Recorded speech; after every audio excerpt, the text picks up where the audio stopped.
The final UFC card of the year, but more importantly, the final best bet show of 2024. It's been a ride. Hopefully you have enjoyed. If you're returning to the channel for the best bet show, let me know if you want this done in the future because I think it's fun. You get to talk where the actual money's going, not just picks, where the bets are being placed. Today, I got 4 bets to give you, including the DFS plays, which have just been amazing all year. We're up over 60 units on DFS. I always give those out for free in the video and in the free Telegram, which I will tell you about later. But I will have 4 bets to give you today. I have more than 4 bets on the UFC Tampa card. I will let you know where to view those absolutely free throughout this video where you can get all my bets. I do have a 7-unit play on UFC Tampa, but the line had shifted a little bit. So I didn't really feel like it was fair to give out to the best bet show because if you're going to be viewing this probably on Thursday night or Friday night, you're not going to get the same line that I did. So once again, I'll let you know where to get that bet if you want to view it. The line has changed throughout this video. But before we get into the bets for UFC Tampa, let's talk about last week. Last week's best bet show was profitable.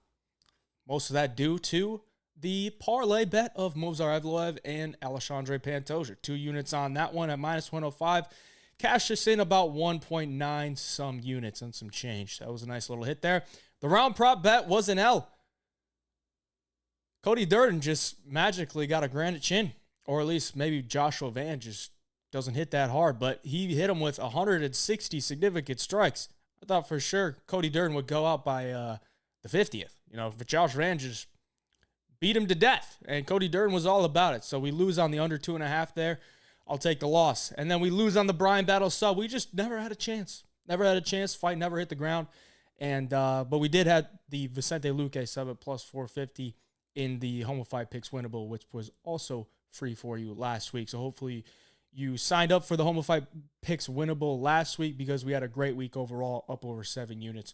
We missed those 2. It was a profitable week for us on the Best Bet show at just 0.65 units. So we snapped a little bit of a streak. Maybe we're getting hot in December. Who knows? But overall on the show, we are down on the year. Always want to keep that transparent with you. I'll keep track of that so you don't have to. But let's get into it with the bets for UFC Tampa.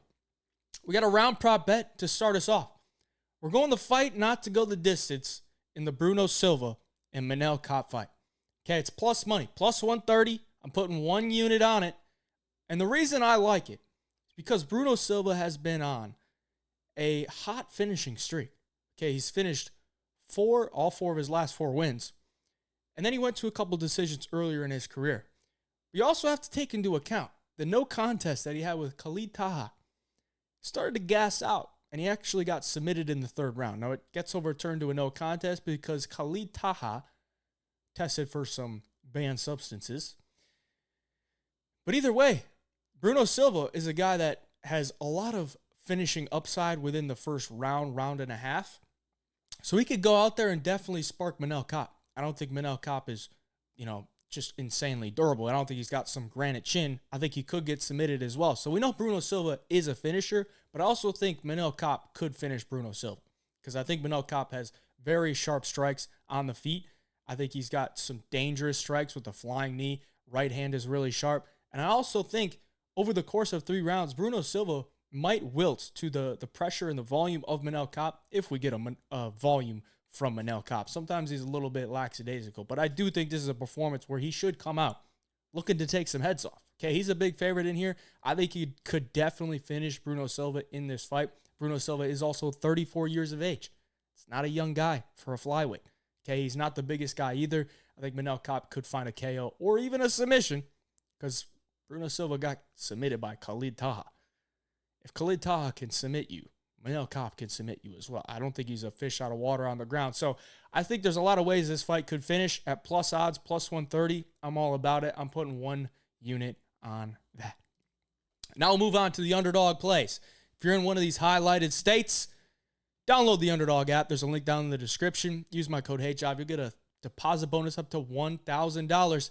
And there is no Alexandre Pantoja free play this week, so just disregard that. But there is a lot of money to be made this week. I have 3 plays locked in on Underdog, which I will show you on the next slide. But as you can tell, Underdog has been a big money maker for us throughout the year. On the year with the DFS plays, we're positive 61.52 units. Who else out there is doing that? And that's only counting 2-leg plays. So these plays right here, when you have 5 legs, it's not counting any of that. So if you added that on, we'd be up well over 100, probably over 200 units, because just a few weeks ago we hit a 99x payout on Betr picks, which I'll show you that later. But these are plays you definitely want to tail. So if you're in one of these highlighted states, please do yourself a favor. Go to the link in the description, download the app, use the code HeyJive, get your deposit bonus so you have some free money to play with, and you can put these plays in. 20x payout this week. 5 legs. I feel so good about this. Also, last time I was in Tampa, we swept the board on DFS. I'm going to be in Tampa this Saturday. That was back in July. We swept the board in July when I was in Tampa, just a few months ago. I think we're going to sweep the board again here. Okay, 20x payout. Bruno Silva, lower on significant strikes. He's gone under this number in every single one of his UFC fights. Have to take the lower. I also think the fight could end by finish, which I showed you on the slide before. Pierre Rodriguez, higher than 1.5 takedowns. I think it's a great line. We take the higher because Pierre Rodriguez averages 3 takedowns per 15 minutes. Knudsen got taken down 3 of 3 times her last fight against Julia Palostri. She should be trying to get this fight to the ground. She's probably not the better striker.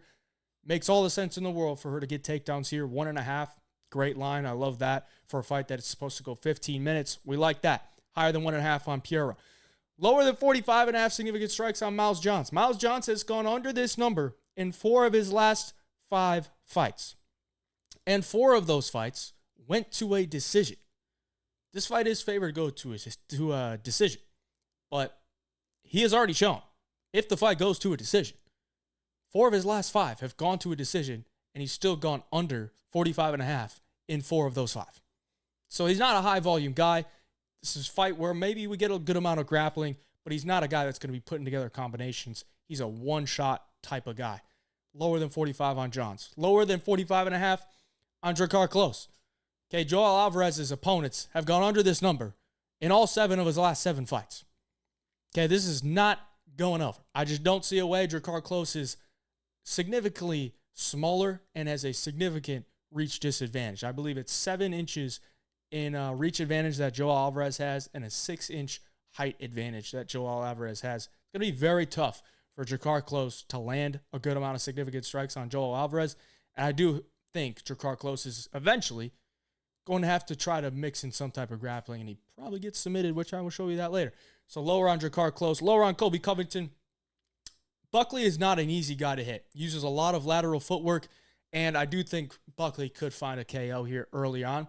And even if Colby does get some wrestling going, he's not a huge ground and pound guy. He's just not. You look at the statistics when he's getting takedowns on guys that aren't 50 years old. He's not landing a ton of significant strikes when he has top position. Buckley is a young guy who, if he does get taken down, will have the ability to work back up to his feet. Colby's not going to land a ton of significant strikes on Joaquin Buckley. That 5-legger, I feel so good about it. I might just double down.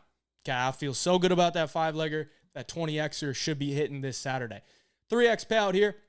We already talked about Johns. We already talked about Drakkar Klose. Those are 2 from the 5-legger. Gave you the explanation there. Davy Grant, higher on significant strikes. Davy Grant is not the biggest power puncher. And Ramon Tavares, in his last fight against Sarahi City, very stationary target, a guy that wants to plant his feet and box with you. And I think Davy Grant's going to chip away at him from the outside. That fight is favored to go to a decision, or at least it's around even money. I think it probably goes to a decision. I think Davy Grant's going to rack up a lot of kicks at range, a lot of body kicks, a lot of leg kicks, and he should be able to get over 60.5. We're going to pair that with Daniel Marcos, higher than 69.5 significant strikes. I think he should go over here. He's a very high-volume striker. Again, loves to kick at range. When you get a lot of these guys that are kickers, you can rack up a ton of low leg kicks, a lot of body kicks, a lot of teep kicks, to where they're deemed a significant strike, but it doesn't really affect their opponent too much. So Daniel Marcos, I think he's going to rack up probably 75 to 80 significant strikes in this fight if it goes the distance, which I do think it probably does Adrian Yanez is a very easy guy to hit as well. And I think Marcos goes over there. So it's a 3x payout on those two legs. Lock him in. And let's make some coin, boys. If you're in one of these states and you haven't downloaded it yet, you're missing out on free money. I'm giving you free game every single week. Okay, we have just absolutely smoked these apps. I don't know how it haven't been banned yet. Moving on. Prop bet, Joel Alvarez submission, plus 210. I got it a little bit earlier in the week. I put a half unit on it. I think this is just one that you just can't overthink. Okay, Joel Alvarez has 17 wins by submission. Jakar Close, yes, he's never been submitted. He's only been finished once in his career, and it was by knockout to Beneil Dariush. But you watch his fights. Jakar puts himself in some very, very precarious situations on the ground. Okay? He had the slam KO on Joe Selecki. But Selecki was looking for that armbar, and it was kind of locked in until he got his head bounced on the canvas and knocked out. Very tricky situation there. He got put in a nasty guillotine his last time out against Joaquim Silva. And what did he do? He just flung himself backwards to try to get out of it. Even deeper in his career, he's been put in a lot of submission attempts, and he's found a way out. Joel Alvarez, for having 17 submission wins on his record, I think he finishes a lot of those situations. And considering Joel looked great on the feet his last time out against Elvis Brenner, he's probably going to do the same thing to Jakar to just pick away at him at range. Jakar's going to have to close the distance, probably going to have to shoot some takedowns. And I think Joel Alvarez finds a submission in this one at plus 210 for a guy that has 17 submission wins. I think it's a no-brainer. Don't overthink it. Joel Alvarez by submission is the prop bet this week. Lock it in. All right, if you want all my bets for UFC Tampa, there's a link down in the description. You click on it at checkout. You use code TAMPA. You're going to get a free trial till the end of 2024.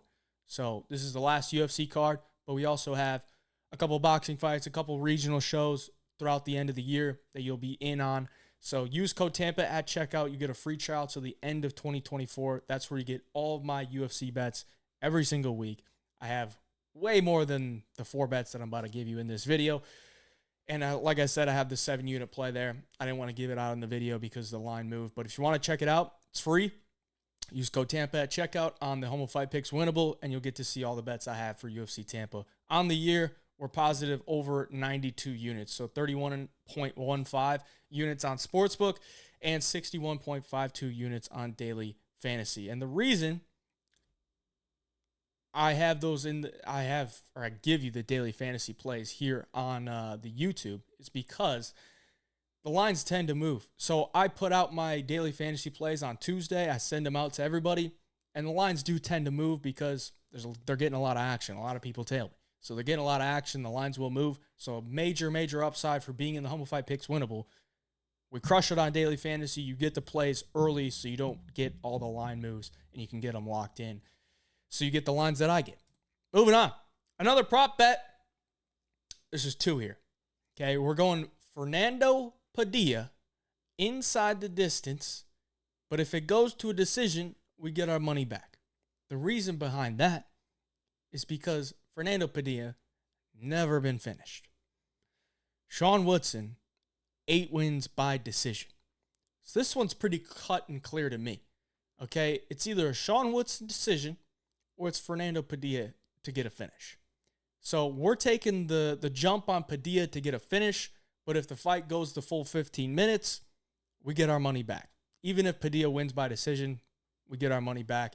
We don't lose anything. It's minus 150. I put 1.5 units on that. I think it's a great bet. I don't see a way that we lose it because Padilla never been finished, but he doesn't have a great track record of when the fights go to a decision of him getting his hand raised. So we're going to take him to get a finish here. If it goes to a decision, we get our money back. We're also going to sprinkle on Fernando Padilla by sub at plus 800. Okay, we're putting 0.2 units on it, so just a little sprinkle. But if you look at the matchups, Padilla will be able to match his height and reach. Okay, he's 6'1", Sean Woodson 6'2". Okay, so they're very similar. You know, Sean Woodson at 6'2" is usually used to fighting guys that are like 5'9". Padilla's going to be able to match the length. And when I look at a very similar type of fighter, that beat Sean Woodson, the only guy to beat Sean Woodson, it's Julian Erosa. Julian Erosa is 6'1". Julian Erosa in that fight made it a scrap. Very high volume striking affair. And once it got to the third round, he found a Darce choke. So the only time Sean Woodson has lost in his career was by submission. Fernando Padilla has 9 wins by submission. He is coming off a first round Darce choke win. He has a lot of different submissions in his bag. Okay, I don't think he's going to go out there and just spark Sean Woodson. He's probably going to have to hit a little club and sub, or he could just find himself on the ground with Sean Woodson and find the neck. Okay, both guys have a pretty long neck, but Padilla never been finished, and he's got 9 wins by submission. So the number at plus 800 on Padilla sub, I have to sprinkle it. Plus 800 for a guy that has 9 submission wins, and his only time his opponent has lost was by submission to a guy that's the same height, has a very similar style. I'm all about it. Okay, Padilla sub plus 800, 0.2 units on that, and Padilla inside the distance decision, no action, minus 150, 1.5 units on that. And there we'll move on to the Betr Picks plays. If you're in one of these purple states, you're going to want to download the app. There's a link down in the description to do so. Download the app. Use my code AJOB. You're good at deposit bonus up to $250. And you can cash some slips like these. I talked about it earlier. 100x payout rate. I guess it's a 99x payout because I used my Betr bucks. But $50 turned into $49.50. 8 legs, smacked them both. And this was the Tampa leg earlier this year when I was in Tampa watching the Jake Paul-Mike Perry fight. Smacked this right before we went. $50 to win $2,500. This was a void because the fight got canceled. But 7 for 7, 50x payout right there. I think we could do it again, boys. Again, if you're in one of these purple states, you're doing yourself a disservice if you haven't downloaded the app yet. Just tell my plays. You're going to win over the long term. We're positive 61.52 units year to date just on 2-leggers, not including a 50x payout, a 99x payout. Do yourself a favor. Download the app and lock these plays in. $100 to win $10K, 100x multiplier. Davey Grant, higher on significant strikes. We already talked about that. Piera Rodriguez, higher on takedowns. We already talked about that. Jamie Lynn Horth, lower on significant strikes. Okay, Miranda Maverick, not a girl that is going to engage in a ton of striking. Jamie Lynn Horth does not have good takedown defense. Miranda Maverick should be able to get her to the ground when she wants to. Okay, Ivana Petrovic was damn near ragdolling Jamie Lynn Horth. Miranda Maverick has better wrestling and a better top control once the fight hits the ground. She's not going to be able to land significant strikes when she's on her back. Take the lower on Jamie Lynn Horth. Lower on Felipe Lima. Miles Johns, I wanted to put Miles Johns in there, but they didn't have Miles Johns at the time. But either way, I think Felipe Lima showed in his last fight against Naimov, he can be taken down. He's not a high-volume guy. He only landed 37 significant strikes in his fight with Naimov. And Miles Johns has very good striking defense. He's a 69% striking defense. Guys don't want to stand and trade with him. So they usually look for cage control. They look to move around the cage. They just don't like to engage with Miles Johns. And if you look at his opponents, they've gone under this number at a very high rate. I don't have it in front of me. I don't have it memorized, but I know. Look at the stats. Not a lot of guys are landing a lot of significant strikes on Miles Johns. I'll take the lower on Felipe Lima there. Jakar Close, lower. Already talked about that. Daniel Marcos, higher. Talked about that. Bruno Silva, talked about him. And Colby Covington, talked about him as well. So that's $100 to win $10K. I think it smacks, boys. I really do. I really think it smacks. And these 2-leggers here, 3x payout. Colby Covington, Bruno Silva, pair them together. $200 to win $600. And Pierre Rodriguez, higher on takedowns, lower on Jamie Lynn Horth, $200 to win $600. So as you can tell, I put 4 2-leggers in, and we build the 8-legger on Betr Picks from that. We build the Underdog 5-legger off of that as well. Lock these plays in, boys. Lock them in. Okay, I'm the DFS king. I don't want to get too hot-headed, but boys, it's been insane what we've been able to do on DFS this year. Okay, and if you haven't downloaded these apps, you're doing yourself a disservice. I'm giving these out for free. We make money damn near every single week, and we make some good money at that. Download the apps. use the code HeyJive, get your deposit bonus, and lock the plays in. And finally, I will offer to you to join the free Telegram channel. If you would like to, it's free. There's a link down in the description to do so. I'll throw my long shots in there. Had some crazy parlays last time out at UFC 310. Almost hit the decision leg, or the decision lay that would have paid crazy with Movsar, Cyril Gane, and Ian Gary. If Ian Gary gets that decision, it cashes. I'm going to have some crazy stuff going out at UFC Tampa. It's the last card of the year. I'll be there in attendance. I'll be at Hard Rock firing down. So I'll throw those slips in there as well, and I'll also throw the DFS plays in there as well. So appreciate you for watching. Like the video for me. Subscribe to the channel. Let me know if you want the Best Bet Show in 2025 to continue. Appreciate your support. Till next time, Hey Job Picks.